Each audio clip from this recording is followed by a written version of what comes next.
Agora são exatamente 1h, quase 1h30 da manhã. Eu estava aqui deitado e senti de trazer uma palavra para nós, para os nossos corações. E o Senhor aqui me atentou para Mateus, capítulo de número 6, versículo de número 22 e 23. Mateus, capítulo de número 6, versículo 22 e 23. É um versículo muito conhecido, mas eu comecei a meditar neste versículo de uma forma diferente e eu quero passar para vocês. Diz assim: a candeia do corpo são os olhos, de sorte que os seus olhos forem bons, todo o teu corpo terá luz. Se porém os teus olhos forem maus, o teu corpo será tenebroso. Se portanto a luz que há em ti são trevas, quão grandes serão tais trevas. Eu, meditando neste versículo, comecei a meditar sobre a questão de como nós enxergamos a situação que passa conosco. Ou seja, como você está enxergando esta crise na sua vida? Como que você está recebendo este mal que está vindo sobre todo mundo e também refletiu em você? Você está vendo isso como uma maldição?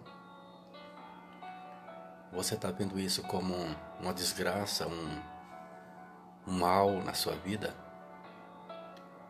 Ou você está vendo isso como uma oportunidade? Eu não sei como você está enxergando. Porque Jesus fala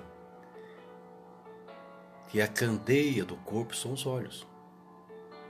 Se os seus olhos forem bons, todo o teu corpo terá luz. Ou o Senhor está dizendo assim: como você enxerga a situação? Como você enxerga o que está passando com você? Ou seja, se você enxerga de uma maneira positiva, é o que vai refletir em você. Porque está dizendo, ó, se os seus olhos forem bons, todo o teu corpo terá luz. Ou seja, da maneira que eu enxergo a situação, é que vai refletir na minha vida. É o reflexo das nossas atitudes, o reflexo de algo que vem em nossas vidas. Como que nós recebemos aquilo? De uma maneira positiva? De uma maneira negativa? Porque se eu enxergar de uma maneira negativa, eu vou receber isso como uma maneira negativa. É um reflexo na minha vida. Talvez tenha acontecido tantas coisas em nossas vidas que um reflexo daquilo, como nós enxergamos a situação. Como nós enxergamos? Será que nós estamos enxergando como uma oportunidade de estar no lar, descansando? Será que Deus fez com que o mundo freasse para que abençoasse você? Nós não entendemos os planos de Deus, mas eu sei uma coisa. A Bíblia diz que nenhum dos seus planos ele pode ser frustrado. Nenhum. Talvez nós nos frustramos com as nossas situações, mas o plano de Deus não pode ser frustrado. Na sua vida, na minha vida. Jesus está mostrando para nós que nós devemos ver as coisas nas maiores adversidades das nossas vidas. Nós temos que enxergar de uma maneira positiva. Nós temos que receber de uma maneira positiva. Imagina que eu vou sair da minha casa, estou saindo na minha porta e de repente eu tropeço, caio, machuco. Como eu não conheço o futuro, eu não conheço. Eu acho que para mim as coisas, poxa vida, como que Deus permite que eu ia para a casa dele e de repente na porta da minha casa eu quebro meu pé, eu machuco, não posso ir para a casa de Deus. Só como Deus conhece o profundo, o escondido. O Senhor conhece o amanhã. Eu falo para você que Deus, Ele vê uma pulga preta em cima de uma pedra preta, numa noite preta. Ele vê todas as coisas. Ele enxerga todos os detalhes, mesmo na escuridão. Porque as trevas e a luz para o Senhor é a mesma coisa. Porque nele mora a luz. Para o Senhor não tem sombra de variação. Mas nós não enxergamos. E de repente eu machuquei meu pé, eu quebrei meu pé, não pude ir trabalhar, não pude ir para a igreja, sei lá. Mas de repente lá na frente eu iria ser atropelado. Se Deus abrisse a nossa mente para nós entendermos o mal que recebemos. Será que é mal? Será que nós vamos enxergar uma crise em nossas vidas? Oportunidade de levantar? Por que Deus ele permite que você caia? Alguém que deve aprender a levantar, uma criança, para ele aprender a levantar, ele tem que cair. Para ele aprender a andar, ele tem que machucar muito. Às vezes uma mãe vê uma criança aprendendo a andar, caindo, machucando, tirando as coisas, mas a mãe não pode estar tirando todos os obstáculos, porque aquela criança tem que aprender a desviar do obstáculo. Aquela criança tem que aprender a andar, e tem que aprender a machucar, e tem que aprender a levantar. Talvez nós somos esta criança. E nós temos que aprender a crescer. E para crescer, tem lágrimas, tem dores. Uma mãe para ter um filho, na hora do parto, diz a palavra que ela sente medo pelas dores que virão. Mas a Bíblia diz que depois que ela gera a criança, ela sente alegria. Ela sente prazer por estar com aquela criança no colo. Mas antes de ela ter essa criança, ela sofreu dores para o parto. Mas após o parto, teve alegria. Talvez, muitas vezes, nós temos essa dor de parto. Sabe, que nos traz tristeza, dores e dores, aflições, que parece que vamos morrer. É uma dor que é comparado à morte. Mas depois vem a recompensa. O filho que nasceu. A criança que foi gerada. Talvez Deus quer que você gere. Talvez que alguma coisa tenha que nascer de você. Deus não te chamou para você viver em cima de projetos dos outros. Deus te chamou para ter o seu projeto. Deus tem um projeto único para cada um de nós. Mas que este versículo que Jesus nos fala nesta madrugada aqui, que sirva para que nós possamos enxergar as coisas diferentes. Por quê? Porque vai refletir quando nós estamos pensando coisas más na nossa mente, quando nós estamos, frustrado, a nossa cabeça anda baixa. Você anda de cabeça baixa, olho inchado. Então é reflexo, uma pessoa de cabeça baixa, uma pessoa triste, frustrada, é reflexo. Porque o nosso corpo tem a linguagem corporal, o corpo fala.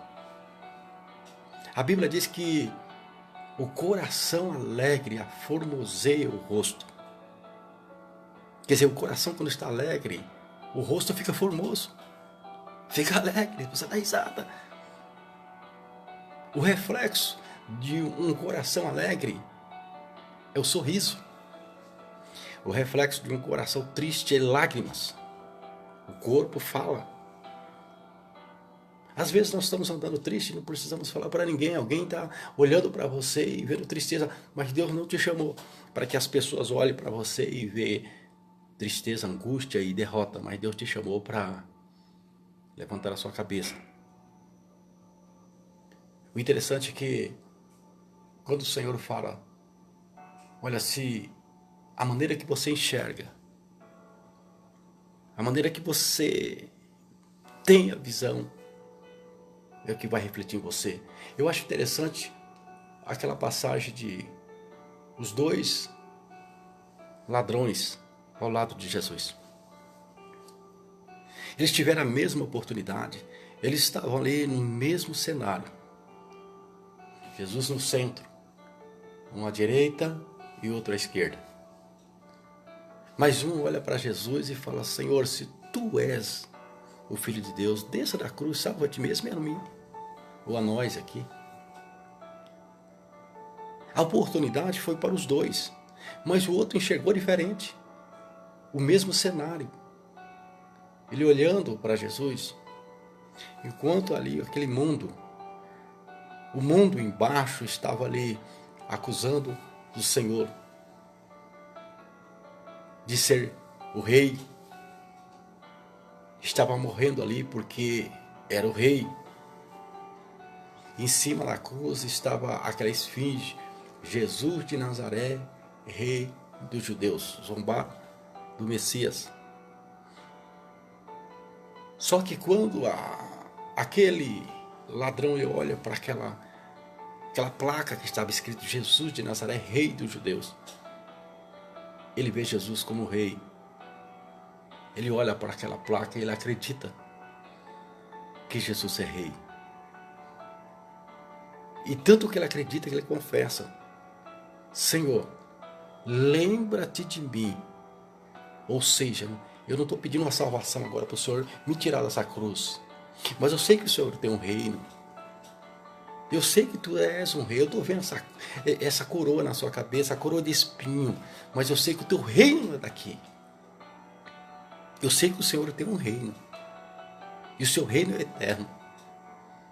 Então quando o Senhor estiver lá no teu reino, lembra de mim. E a resposta do rei eterno foi, ainda hoje, estarás comigo no paraíso, ou seja, no meu reino. Você observa que, como pode? Qual foi a visão de um? O cenário é o mesmo. A oportunidade foi a mesma. A oportunidade Deus dá para todos. A mesma oportunidade que Deus me deu, Deus te dá. Deus dá para todos a mesma oportunidade. Mas como eu abraço esta oportunidade? Como? Não só a oportunidade salvacional. Em toda a área da nossa vida, Deus nos dá a oportunidade. Às vezes a oportunidade está diante dos nossos olhos. A oportunidade está ali.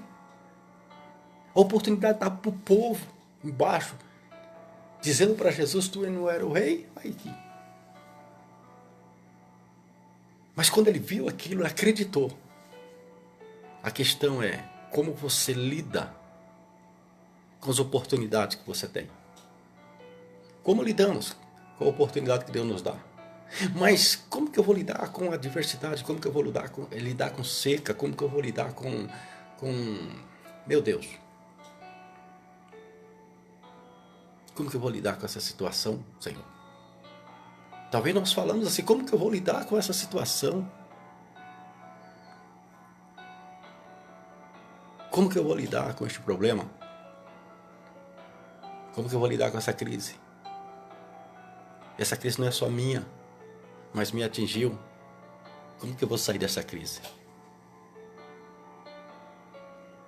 Descansa em paz. Deus está te dando uma oportunidade de você enxergar. Deus está nos dando uma oportunidade de enxergar.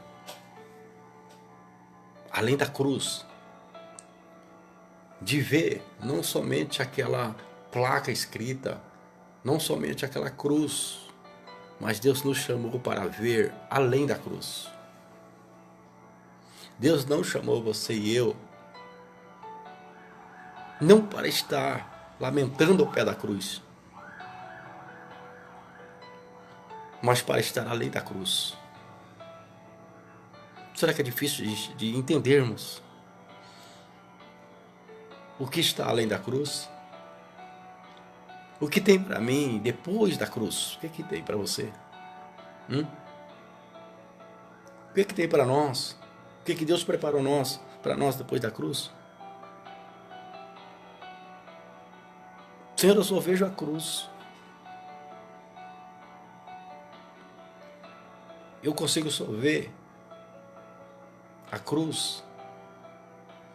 Eu só consigo ver o lado ruim da cruz. Talvez eu só consiga ver os ladrões da cruz. Mas no centro da cruz,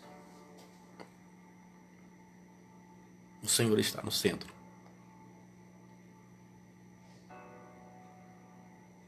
O Senhor está no centro da situação. E o Senhor te chamou para ver além, e muito além da cruz. O Senhor nos chamou para ver o invisível, tocar no intocável e crer no impossível. Lembre-se, Deus vê uma pulga preta em cima de uma pedra preta numa noite preta. Talvez eu não consiga ver a pedra preta, mas Deus vê todas as coisas.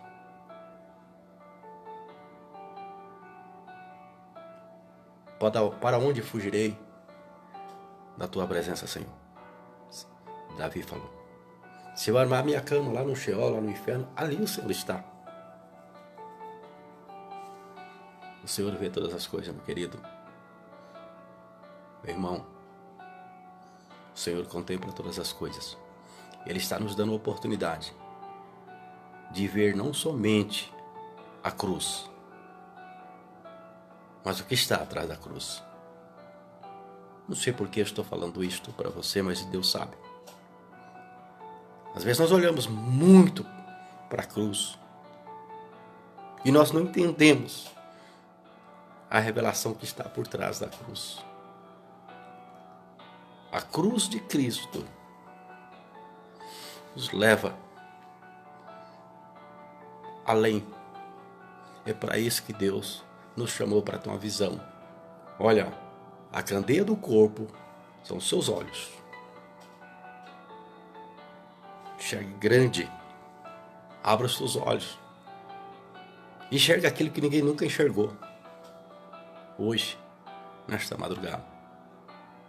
Vamos pedir para Deus colocar colírio em nossos olhos, para que nós possamos ver. Para que nós possamos enxergar. Que Deus possa nos colocar um óculo, um grau, que nós possamos ver além. Que este colírio que vem dos céus, que a luz de Deus venha resplandecer sobre nós. Que nós possamos enxergar aquilo que ninguém enxerga. Que você possa enxergar aquilo que ninguém está enxergando. Porque a Bíblia diz que aquilo que os olhos não viu, que não subiu ao nosso coração, que você nem pensou, são as coisas que Deus tem preparado para nós, para aquele que ama. Pense aí um pouquinho. Se os seus olhos forem bons, todo o teu corpo terá luz. Se você enxergar, começar a ter um outro tipo de visão, vai refletir na sua vida. Vai refletir no teu ministério. Vai refletir no teu sacerdócio. Naquilo que Deus preparou para você. A maneira que você enxergar. Por isso que a Bíblia diz que nós devemos dar graça em tudo. Porque é a maneira que nós olhamos. É o reflexo. E a maneira que nós também estamos. É o reflexo da maneira como nós estamos enxergando aquilo que estamos passando. Que você possa ficar com essa palavra. Em nome de Jesus Cristo. Eu creio que Deus, Ele tem coisas grandes para você. Fique com esta palavra, porque Deus é fiel para cumprir tudo aquilo que Ele prometeu na sua vida, tá bom? E Deus abençoe, em nome de Jesus.